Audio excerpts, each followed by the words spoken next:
You're listening to CityMathCast, a podcast that highlights the latest course offerings, projects, and services at the San Diego City College Math Center, with your host, David Cater.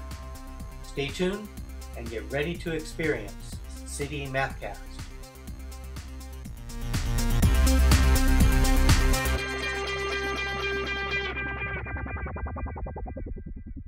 Hello.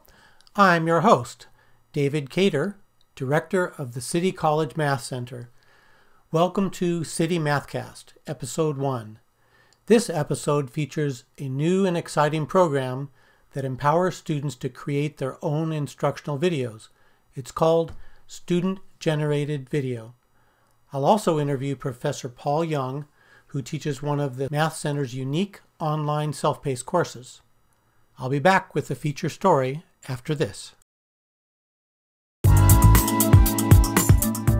You are listening to CityMathCast, and it's time for today's feature story. Today I'm going to talk about student-generated video and how it changes the learning process. That's right, I said student-generated video changes the learning process. It changes the question of how can I better reach my students to how can my students better reach me.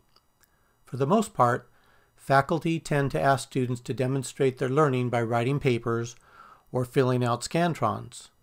And as we know, some students don't speak Scantron.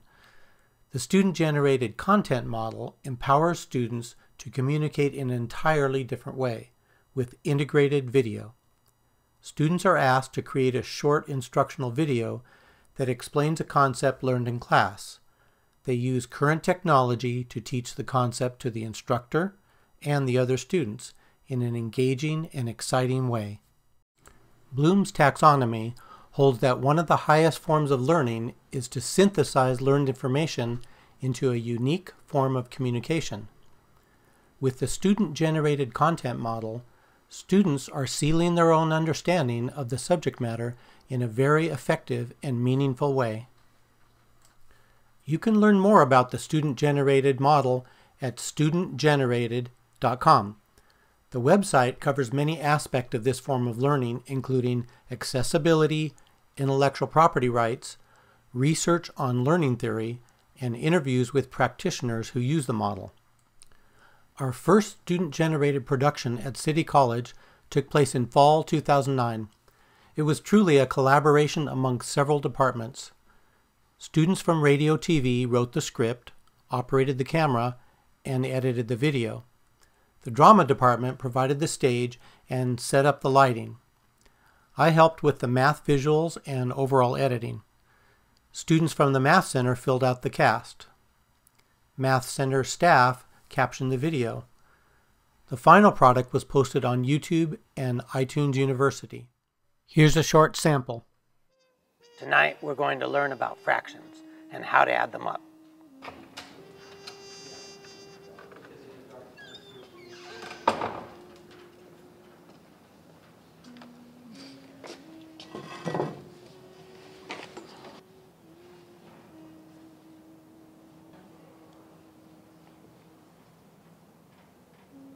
Here we have two crime bosses, Luigi and Joy. They both belong to the Force family. Having the same denominator is like speaking the same language, so they can easily do business with each other. In the spring 2010 semester, I recruited Aubrey Wilcher, Apple employee and a City College student, to oversee and expand the project. She coordinated the production of several videos, collaborating with students, faculty, and staff. It was a tremendous learning experience, and the videos will be posted online when they're captioned. Let's hear what Aubrey has to say about her experience. With me is Aubrey Wilcher, who wears many hats. She was a Math Center student last semester. She works at Apple, teaches people iMovie, and I'm sure she does a lot of other things that she won't tell me about. Top secret, I'm sure. And she was gracious enough to do a work experience internship with me last semester, basically kind of managing our student-generated video project. Yeah. So welcome, Aubrey. Thank you. Thanks for having me. So I've got some questions here for you. Okay. Um, based on your experience with this now, it was the first time for you and the first time for me. How do you think the students that participated benefited? Well, I feel like the students that know the subject well enough to create something that can teach another person, well, they obviously, we can see it. You and I can both see that Gina and Michelle understood adding and subtracting like signs? I think so, in fractions or something exactly. like that. And so whatever the topic may be, I think that, again, if the student can teach it, then they definitely learned it. So I saw that firsthand with the students I had an opportunity to work with. Beyond that, I feel like breaking up the monotony of your typical testing. You've already read your history book that's 300 pages long, and being able to create something that is a little bit more up to date, a little bit more part of our times and part of my generation, I think is really refreshing to the students. It was refreshing to me. Good. I'm a little jealous. That's important. Students are, they're having to create their own video. Yeah. So how difficult is that for them to do? With today's technology, creating a video, creating a podcast, creating a PowerPoint presentation, any of the above, they're all really simple. I think it just allows the students' creativity to sort of connect with what they've learned, and like you mentioned, with today's technology, that's really the key. I mean, with your Mac, you've got everything built in. We've got iMovie, we've got our GarageBand, so we've literally got all aspects of it there. And the Math Center can actually even provide those resources to the students, so really easy. We take the student, again, that's never created a video, never worked with any technology, and if somebody like myself who's maybe really familiar with the technology and how to, and then we take what this instructor is teaching them, it's just this really interesting creative circle, all working towards one major goal. And within an hour, we had students, again, from all walks of life on the same page and ready to create a movie. So, again, the workshop just kind of covered the basics as a brief synopsis of this is the hardware you're going to have, this is the software you're going to have, and this is the general overview of how it's going to work.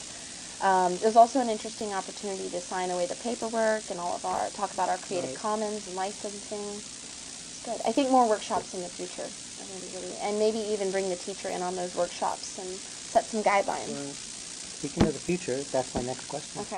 What do you see as the future of what I would call the student-generated content project? Excitement. I think that people want to know what they don't know. They want to know, what is that? What's going on? How do I get in on that? And so I think the more advertisement, the more hype that goes about this student-generated content, the bigger it'll be, the more interested people will be. I'm a very intelligent person, but maybe not quite as intelligent on paper. I mean, I'm very creative, and when I get to do things that are a little bit more tangible, I think that talent I have shines through, and it's interesting that we can start to provide this more and more to students here at City. It's kind of a different way of assessing learning. Exactly, or the knowledge or the talent. Yeah. Yeah, you're right. So I want to thank you so much for not just doing this interview, but all the help that you gave last semester, helping kick the project. It was the highlight of my semester. I still talk about it. I tell them, last semester I did this, and I think in talking about assessing the student, I gained credit for this experience last semester. It was something that helped raise my GPA, and it is something that's going to go on my resume. It's something that helped me break that shell that I feel like I've always been in. So I can tell you firsthand, it's already helped assess a different means of talent.